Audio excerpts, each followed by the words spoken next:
স্বামীজির 14 বছর বয়সে স্বামীজির জীবনবাণী নেতাজি সুভাষচন্দ্র বসু পড়ে তার আপাত সারা অস্থিমজ্জার মধ্যে মিশিয়ে দিয়েছেন।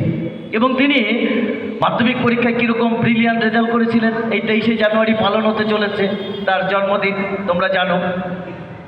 এবং আইএএস পরীক্ষায় চান্স পেয়েছিলেন, এখন আইএএস বলে ওঠা। তুমি ভাবো সেই তখনকার সময়ে নেতাজি সুভাষচন্দ্র বসু কীরকমভাবে স্বামীজির এই বাণী পড়ে অনুপ্রাণিত হয়েছিল। 14 বছর বয়স। তোমার বয়স, তোমাদের বয়স কত? 12, কারো 13 হতে পারে, কারো 11 হতে পারে।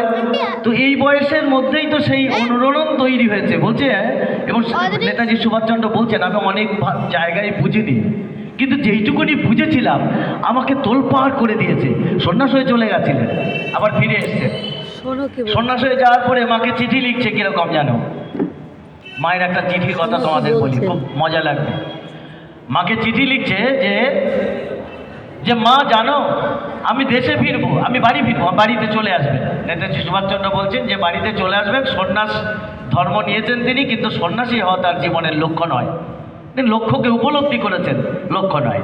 কি লক্ষ্য সেদিকে আকার ইঙ্গিতে বুঝিয়েছেন। তারপরে তোমরা জানো দেশের জন্য কি লড়াই করেছেন, দেশের স্বাধীনতার জন্য কি লড়াই করেছেন, নিজের জীবনটা দিয়েছেন, কিভাবে সংগঠিত করেছিলেন। বলছেন শ্রীচরণ কমলেশুমা। আমাদের আগে চিঠি লেখার কায়দাগুলো এইরকম ছিল। আপনারা যারা অনেক পুরনো আছেন তারা ঠিক এরকমভাবে চিঠি লিখেছেন হয়তো। এখন চিঠি লেখার অভ্যাস চলে গেছে, সব হোয়াটসঅ্যাপ, চ্যাট, মেসেজ, এইসব ইমেল। আমরা লিখেছি, শ্রীচরণ কমলেশুমা, আমি শীঘ্রই বাড়ি ফিরব। কিন্তু জানো, আমার এইরকম অনুভূতি হচ্ছে তোমাকে বেঁধে রেখেছে শেকল দিয়ে, তোমার পা দুটো কন্যাকুমারিকার দিকে আর তোমার মাথাটা জম্মু কাশ্মীরের দিকে। ভাবুন ভারতবর্ষের স্বাধীনতা আন্দোলনের জন্য কিভাবে তার মনের মধ্যে অনুরণন হচ্ছে। স্বামী বিবেকানন্দ ঠিক এইরকম মানুষ ছিলেন। এবং অদ্ভুত ব্যাপার, এবার গুরু শিষ্যের কথা সম্পর্কে বলি।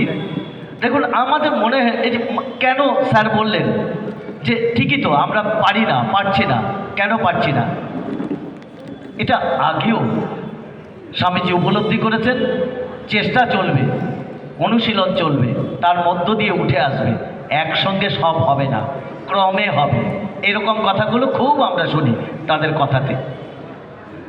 তো সময় বেশি নেই, কারণ 15 মিনিট এই স্বামীজিকে বলা মানে তার কথাতেই বলতে হয়।